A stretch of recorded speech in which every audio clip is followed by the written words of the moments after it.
მოგესალმებით ბათუმელების პირდაპირ ეთერში, ჩვენ ბათუმში ვართ. ასეც გრძელდება ისევ უკვე 450 დღეა საპროტესტო აქცია, პროევროპული საპროტესტო აქცია. ეს არის ტრადიციული შეკრების ადგილი ბათუმში, პროევროპული აქციის მონაწილეებისთვის აჭარის მთავრობის სახლის წინ. საკონსულო სასამართლოსთან მიმართება ეს პროევროპული აქციები უწყვეტ რეჟიმში. დღეს არის სიახლე იმ კუთხით, რომ ფილების დაგება განიზრახა ბათუმის მერიამ, მათ შორის იმ ადგილზე, სადაც იმართება პროევროპული საპროტესტო აქცია და ამიტომ აქციის მონაწილეებმა ამ ადგილიდან გადმოინაცვლეს აქეთ აჭარის მთავრობის ადმინისტრაციული შენობის წინ უშუალოდ და აქ გრძელდება დღეს პროტესტი. მოქალაქეები ისევ დგანან ქუჩაში, ისევ უცვლელია მოთხოვნები ხელახლა არჩევნების ჩატარება დემოკრატიულ და სამართლიან გარემოში, მთავრობის გადადგომა, არლეგიტიმური მთავრობის გადადგომა, როგორც ისინი აცხადებენ და ასევე უპირველესი და უმთავრესი მოთხოვნა არის სინდისის პატიმრების რეჟიმის ტყვეების გათავისუფლება. ასეთ ამოთხოვნებით გრძელდება ეს საპროტესტო აქციები როგორც ბათუმში, ასევე თბილისში, ამ წუთებშიც იკრიბებიან პარლამენტარ მოქალაქეები და გრძელდება ეს პროტესტი. არა მარტო დიდ ქალაქებში, არამედ ყველა მუნიციპალიტეტში დღეს ისმის მოქალაქეების პროტესტის ხმა და ის რომ ისინი არ შეეგუებიან დიქტატურის დამყარებას ამ ქვეყანაში, ავტორიტარიზმის დამყარებას არ დაუშვებენ, მაშინ როცა ქვეყანას ყავს სინდისის პატიმრები და მაშინ როცა ქვეყანას უკეტავენ გზას ევროპისკენ, რაც პირდაპირ საფრთხეს ამ ქვეყნის დამოუკიდებლობას და თავისუფლებას. რადგან ძალიან მარტივი წარმოსადგენია, რა შეიძლება დაემართოს საქართველოს ამ ქვეყანას, პატარა ქვეყანას აგრესორი რუსეთის პირისპირ, ოკუპანტის პირისპირ, როცა რჩება მეგობრების და პარტნიორების გარეშე. ამიტომაც მოქალაქეები, რომლებიც დღეს გამოხატავენ პროტესტს, მათთვის ძალიან მკაფიოა ეს საფრთხეები, რომელიც პირდაპირ უკავშირდება ჩვენი ქვეყნის სახელმწიფოებრიობის დაკარგვას, თავისუფლების დაკარგვას. მოდი გავისაუბროთ დღესაც პროევროპული აქციის მონაწილეებს და გავისაუბროთ მათ ბოლო პოლიტიკურ ამბებთან დაკავშირებით. საღამომშვიდობისა, ბოდიში მინდა რომ გაგესაუბროთ ჩვენს პირდაპირ ეთერში გიორგი. მოგეთ პროდუქტში მინდა გითხოთ აი ამ ცვლილებასთან დაკავშირებით, თქვენ მოგვიწევთ გადმოსვლა აჭარის მთავრობის ადმინისტრაციული შენობის წინ ბათუმის პროევროპულ საპროტესტო აქციაზე, იმიტომ რომ ფილებს აგებენ. რა საჩვენებს გქონდეს ეს ამბავი, არა მარტო ამ ადგილზე, არამედ ზოგადად ქალაქში არაერთხელ გადაწყრილი ქუჩები, რეაბილიტაციები არაერთხელ, რომელიც მიმდინარეობს, რამდენად ტოვებს ეს შთაბეჭდილებას, რომ საქმიანია სინამდვილეში მერია და ეს რუნავს რეალურად ამ ქალაქის საჭიროებებზე. თქვენ რამდენად რჩებათ ეს შთაბეჭდილება? მოგესალმებით, მოგესალმებით გასამართლებელს. ხო, ამ კონკრეტულ ლოკაციაზე ფილების შეცვლის ამბავზე, რა ვიცი, გააჩნია რა ვადებში დაასრულებენ, თუ დაასრულებენ, გონივლო ვადაში შესაძლებელი იყო ეს რაღაცა ძალიან მოკლე მანძილი, აქამდე შეიძლება დაეშფრინდნენ, მაგრამ ვიცით როგორი პროფესიონალებიც არიან ამ სფეროში და ზოგადად ქალაქის მასშტაბით რაც ხდება, მე ვფიქრობ, რომ ალბათ სასურველი იქნებოდა ამ ყველაფრის დოკუმენტალურ შესწავლა, იმიტომ რომ სავარაუდოდ აქაც ხდება მორიგი გამდიდრება ვიღაცების, იმიტომ რომ ამ ქალაქში ბევრად ავარიულ უბნებში მატლები ყურადღება და ისეთ ადგილებში, სადაც უკვე არსებობს ეს ფილები და ნორმალური სიტუაცია შედარებით, თქმა უნდა, უკეთეს ყოველთვის არსებობს. მაინცდა და მაინც იქნება რამოდენიმე და ერთსა და იმავე მონაკვეთზე ფილების შესვლა, ხან ერთი სახის ფილები, ხან ორი სახის ფილები და ესა თქმა უნდა აჩენს იმას, რომ აქ საუბარი არაა კეთილ სიმისიერ ქალაქის მომსახურებასთან. ანუ ერთი და იგივე ადგილს როცა ხრიან მაგალითად და არა მომდებით რეაბილიტაციას ვაკეთებთ. ესე იგი რაღაცა სხვა ინტერესია ჩადებული და არა ის რომ ქალაქის მოფიქრება და განაშენება. ასე სულხან თამაზაშვილზე მინდა გითხოთ, თუ მოისმინეთ ის ბრალდებები, რაც გაჟღერდა სულხან თამაზაშვილის მისამართით ის აჭარის არლეგიტიმური მთავრობის თავმჯდომარეა, ასევე თავად თამაზაშვილმა ელაპარაკა ამ კვარაცხელიეს ამ კოლობის საქმეზე, სამართლის საქმესთან დაკავშირებით, რომელთაც გაჟღერდა თამაზაშვილის კავშირი. და რა დაინახა, რა იყო თქვენთვის საინტერესო? ისიც რა უკვე ისეთ მდგომარეობაშია სიტუაცია ქვეყნის მასშტაბით და რეჟიმის მიმართ. ჩემი აზრით ამ პატარ-პატარა დეტალებს უკვე თან აზრი ეკარგება, იმიტომ რომ ყველაფერზე ესენი რუსული ოსტობა ყველაფერზე ამბობს, რომ ეს ასე არ არის, როგორც უნდა ისე აცხადებენ და არ არის არაერთი სიმართლე და გამომდინარე იქიდან რომ ამ ქვეყანაში ინსტიტუტები არ არსებობს უკვე მოშლილი და ძალიან გადასულია ოლიგარქიის სამსახურში შესაბამისად მტკიცებულებს არანაირი ინსტრუმენტი არ რჩება ამ ქვეყნის კანონი მოხალხო რაღაცა კანონიერება სასამართლოს იქნება თუ რაიმე სხვა მეთოდები ეს ყველაფერი ემსახურება ერთი ოლიგარქის გამდიდრებისა და ძალაუფლების შესაძლებლობას და ამიტომ როცა ინსტიტუტები არ არსებობს რეალურად უკვე ჩემი აზრით კარგავენ ას თუ ვინ რა კომენტარს გააკეთებს ამ ფაქტს იმიტომ რომ რეაგირების მექანიზმები არ აქვს პერკეტები არ აქვს ამიტომ იმას მოეთხოვოს პასუხი კანონის ფარგლებში რა თქმა უნდა ამ დროს რა არის გამოსავალი არ თუ გამოსავალი ერთგვარად სოლიდარობა თქვა თქვენ მსახიობების სოლიდარობა ანდრო ჭიჭინაძის მიმართ ხო როცა ბანერი გადმოფენილი იყო ბანერი მთელი აფრიკის განმავლობაში რაც აპროტესტო აქციები გრძელდება ქვეყანაში ვასო აბაშის სახელობის თეატრის ფასადზე ხო და ეს ბანერი მოიპარეს პრაქტიკულად რომელიც გამოხატავდა სოლიდარობას ამ სოლიდარობის ნიშნად ჩვენ უკვე რამდენიმე მსახიობმა დატოვა ეს თეატრი დროს უკვე თავი ჭიჭინაძემაც დატოვა განაცხადა მის შესახებ რომ ის დატოვებს თეატრს აღარ იქნება თეატრის მსახიობი რა საჩვენებს თქვენთვის ეს ამბავი ანუ სინამდვილეში ამ ქვეყანაში მიმდინარე უწყლოდი პროტესტი არ აქვს მნიშვნელობა 5 კაციანი უწყლოდი პროტესტი იქნება თუ 50000-იანი პროტესტი ამ ქვეყანაში არსებობს და პროტესტი არ დააწესებულა და ვერ წავა მიუხედავად ისეთი კანონებისა რასაც ჩვენი ეგრეთ წოდებული ხელისუფლება ლეგიტიმური ხელისუფლება რომელიც აფუძნებს კანონმდებლობას ამ კანონის ფონზეც კი პროტესტი გრძელდება და რა თქმა უნდა გაგრძელდება იმიტომ რომ ეს ადამიანები არიან აბსოლუტურად მართლები და აქედან გამომდინარე ნახეთ ყველაზე მეტად დაწუხებს სწორედ ეს პროტესტი არაფერი სხვა არაფერი არ აკეთებს არც ფინანსური პერკეტები არაფერი ხოლო პროტესტი არ ინტერესებს რომ როგორმე გააკეთა ამიტომაც ემწვენა ეს ანდრო ჭიჭინაძის ბანერის ერთ-ერთი თვალსაჩინო გამოხატულება იყო ამ პროტესტისა და მასში ჩართული ადამიანების იციან რომ ეს ადამიანები არიან სუფთა სინდის მქონე პატრიოტი ადამიანები და უბრალოდ უნდათ რომ ადამიანების თვალთახედვისადან გააქრონ ყველანაირი ნიშანი პროტესტის აი აქეთ არის მიმართული და იმ სახეობის და გააქრონ ასევე სოლიდარობა ხო რომელიც ძალიან მნიშვნელოვანია ამ პროცესში იცით რა არის თუ სოლიდარობა არ იქნება გამოხატული ღიად ანუ საჩვენებლად ჩემი აზრით ეს მათ არ აწუხებს ხალხს რა ხოლმე ღია სოლიდარობა და ღია გამოხატვა პროტესტს რომ აი ვერა და ვერ მოსწეს პროტესტი და ვერც მოყვება იმიტომ რომ პროტესტი არის წრფელი და არის მიმართული ქვეყნის გადარჩენა მოიძებლებიან ახალი მსახიობებიო დღეს ლაპარაკობდა ოცნების დეპუტატი ეკა ჭიჭინაძე რას ნიშნავდა ეს განცხადება ხო რა თქმა უნდა ჩაანაცვლებენ კაცო 1000-იანი მსახიობები რა იქნებიან ახლა რომ ვიღაცებს ჩაანაცვლებენ და ეტყვიან რომ აი მაინც შედგა სპექტაკლი მაგრამ თეატრი ხო ისეთი რაღაც არის რომ აქ არ შეიძლება ადამიანმა ვიღაცა დაცალით მოგაწონოს თავი და რაღაცა თუ მსახიობი არის პროფესიონალი და როლს კარგად თამაშობს და სიამოვნებით იყურება ეს არის მისი ავტომატური აღიარება ეხლა მე ვერ წარმომიდგენია იმ მსახიობებს მეგონი კინწურაშვილიც იყო მაქსიაში თუ არტები ყველა ვიცით რომ ისია ძალიან გახმაურებული ფილმები აი თუნდაც ავიღოთ ტიფლისი აი ვერ წარმომიდგენია რომ ვინ უნდა მიიყვანო რომ მე კინწურაშვილის ის თუნდაც ის ერთი როლი გადაწონო და არა მარტო ის ერთი როლი და არა მარტო კინწურაშვილი ნანკა კალატუძეშვილის კიდე ამდენი წლიანი შემოქმედება აი ვერავინ ვერ შეცვლის რა გამორიცხულია ეს რაღაცები შეუძლიათ მიიყვანონ არ ვიცი თუნდაც თამაშობასაც უნდათ დარბაზში ავსვენ ალბათ პარტაქტიულ დასად დაუყრა მაგრამ თვითონ იციან ყველაზე უკეთეს ყველაფერს ფარსი და ყალბი რა და არა ის რაღაცა ხალხის მიერ აღიარებული საყვარელი სახეობები დიდი მადლობა თქვენ ეს გიორგი ქამადაძე იყო რომელიც აუბრობდა ბათუმელების პირდაპირ ეთერში ეს ბათუმის საპროტესტო აქცია პროევროპული საპროტესტო აქცია რომელიც გრძელდება 2024 წლის 28 ნოემბრიდან დღემდე მოქალაქეები დგანან ქუჩაში და აჩვენებენ იმ შეუვალობას რომ ისინი არ აპირებენ დიქტატურასთან შეგუებას და არ აპირებენ გაჩერებას მაშინ როცა ქვეყანას ყავს სინდისის პატიმრები პოლიტიკური პატიმრები ამიტომაც მოქალაქეები დგანან ისევ ქუჩაში და გამოხატავენ ამ პროტესტს. მოდი გავისაუბროთ აქციის კიდევ რამდენიმე სხვა მონაწილეს. შეიძლება იცოდეთ. მოგეთ ვინ გასაუბროთ თეატრთან დაკავშირებით თეატრის პროტესტი ბოლო დღეებში კიდევ ერთხელ აღმოჩნდა რაღაც განსაკუთრებული ყურადღების საგანი და გამორჩეული სოლიდარობა ხო რომელიც ჩვენ კიდევ ერთხელ ნახეთ თეატრში თქვენ ხართ რეჟისორი ძალიან ახლოს ხართ ასე ამ თეატრთან მართალია გამოგიშვეს სამსახურიდან და თქვენ მუშაობთ ამ მიმართულებით ბათუმის მერიაში მაგრამ ეს შეიძლება თქვეს რომ თქვენი სფეროა ხო დღეს რასაც ჩვენებს ეს ბოლო ამბები რასაც ჩვენ ვისმენთ ვასო აბაშიძის თეატრში, სადაც განუფენილი იყო სოლიდარობის ნიშნად ანდრეი ჭიჭინაძის ბანერი, რომელიც მოიპარეს პრაქტიკულად და ამის შემდეგ თეატრი დატოვა სოლიდარობის ნიშნად რამდენიმე მსახიობმა, არაერთმა მსახიობმა და მოვისმენთ ასე ოცნების დეპუტატის განცხადება. ხო, რომ რა მოხდა, ახალი მსახიობები მოიძებნებიანო, ახალ მსახიობებს ნახავთო. რა საჩვენებს თქვენთვის ეს ამბავი?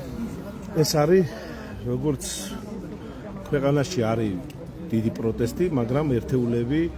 ხმამაღლა ამბობენ სიტყვას. ანალოგიურად თეატრალურ საზოგადოებაში არიან ერთეული ადამიანები, რომლებიც ამბობენ ხმამაღალ სიტყვას. და ამ ხმამაღალი სიტყვის და ერთმანეთში გვერდში დგომისთვის მეგობრები, მსახიობები ვიჭერენ ერთმანეთს გვერდში დგომით არიან და აი იმ ადამიანებს უქმნიან პრობლემას. უქმნიან ისეთ რაღაცებს, რომ პირობას უქმნიან, რომ წამოვიდნენ თეატრიდან და ეს იცის ყველა, ვინც არის ცოტა განათლებასთან ახლოს არის და არ არის რაღაცა პროპაგანდა საყოლიდი და ისეთი რომ მსახიობი როცა ტოვებს თეატრს რამხელა დარტყმავს მარტო თეატრს კი არა ქვეყანას იმ სამხიობში და მით უმეტეს ესეთ წარმატებულ მსახიობებში რამხელა ენერგია იდება და რამხელა ცოდნა იკარგება და რამხელა რამ ასეთი პატარა ქვეყანა რამხელა დიდ ზიანს ღებულობს ამას უყურებენ თითქოს რაღაცა პოლიტიკურ შეხედულებით უყურებენ მაგრამ ეს არ არის მარტო პოლიტიკური შეხედულება მსახიობის დაკარგვა არის ეს ყველა ერთ-ერთი დიდი ზიანი და ეს ადამიანები არ იკარგებიან ეს ადამიანები უბრალოდ უფრო და უფრო ძლიერდებიან და უფრო ცნობადი ეს მსახიობები ხო ვიც დატოვა თეატრი პროტესტის ნიშნად შეიძლება ეს ყველაფერი საზოგადოება უფრო დიდად დამაჯერებლად შეხედავენ როცა ისინი სცენაზე გუნდრებიან და სცენას რა თქმა უნდა ისინი არ დატოვებენ დაწუნებული ვარ და ეს უფრო დიდი უფრო მეტი мотиваცია იქნება მათთვის და მსახიობი დაკარგვა კიდევ ერთხელ ვამბობ არ არის ეს ჩვეულებრივი ამბავი და მსახიობებთან ბრძოლა არავის არ შერჩება რა გამოსთვის ჯერჯერობით ივანიშვილს და მის რეჟიმს მსახიობების წინააღმდეგ ბრძოლა ეს ყოველთვის როცა ბრძოლა იყო კომუნისტებთან როცა იყო ეს ერთეული ადამიანები მაშინ წირავდა ესეთი რეჟიმები ყოველთვის იმ უნიკალურ ადამიანებს ვის დიდ პროტესტს ამბობდნენ და არ იყვნენ აი რაღაცა ისეთი შეშინებული თუ ფარისეველი თუ რაღაც და ესე ადამიანებს ხრიტავდნენ რავი იჭერდნენ ესე გამოვლილი გვაქვს და დამპყრობის წინააღმდეგ შეხობიცეთ რომ მუშაობს სოლიდარობა ხო თქვენ ბათუმის თეატრის შემთხვევაში ჩვენ გვახსოვს რომ იყო მსახიობების პროტესტი ნუკრი ქანთარიას წინააღმდეგ რომელიც არის ოცნებასთან დაკავშირებული პირი და პარლამენტის წევრიც კი იყო ქართული ოცნებიდან და ვიცით ასე მისი დაპირისპირება იგივე ოთო ქათამანძე რეჟისორთან რომელიც იყო ამ აქციების აქტიური მონაწილე და პროევროპული აქციის მხარდამჭერი და წევრი და გულშემატკივარი და შემდეგ როცა დასმა მოსთხოვა ნუკრი ქანთარიას დაეტოვებინა თეატრი დატოვა კიდევაც ხო ქანთარიამ ეს თეატრი მაგრამ ჩვენ ახლა რამდენიმე დღის წინ კიდევ უფრო უარესი ამბავი ამ თეატრში როცა მოხსნეს სპექტაკლი იმის გამო რომ თურმე რეჟისორს ქონია რაღაც პოლიტიკური განაცხადი ხო მაშინ რომ დატოვა მაშინ ინტერვიუ ჩაწერე ჩემი რომ თეატრში ესეთ რაღაც ხდება და მაშინ თქვი რომ ადგილების შეცვლით ჯამი არ იცლება მეთქი შეიძლება ვიღაცას ეწყინა ვიღაცას უფრო ჯერავდა ამ სამხატვრო ხელმძღვანელის მაგრამ როცა იცვლება რაღაც ცვლილება არის ცვლილება უნდა იყოს საფუძვლიანად აი კონცეფცია აი რა იყო იქ პრობლემა ის იყო პრობლემა რომ არ კითხეს თეატრალურ საზოგადოებას არ კითხენ იმ თეატრალებს რაც ცივილიზებულ ქვეყნებში ხდება და როცა არ კითხავ იმ ადამიანს ვინც ამ საქმეში არის ჩახედული ამ საქმეში მოღვაწეობს აი იმ ადამიანებს უნდა შეეცვალო როცა ხდება დანიშვნით როცა ხდება ნაცნობობით სუფრაზე გადაწყვეტით მეგობრობით ესეთი რაღაცები ყოველთვის მოხდება ყოველთვის ცნობილი თამარა დანიშნეს იქ დირექტორად ხო ბათუმის დრამატულ თეატრში ჩვენ ეხლა თუ გვაქვს დღეს ეხლა ვლაპარაკობთ მსახიობებზე იმიტომ რომ მსახიობებს ესეთი რაღაც მომიდა ხვალ გუშინ ვილაპარაკეთ მეშახტეებზე გუშინ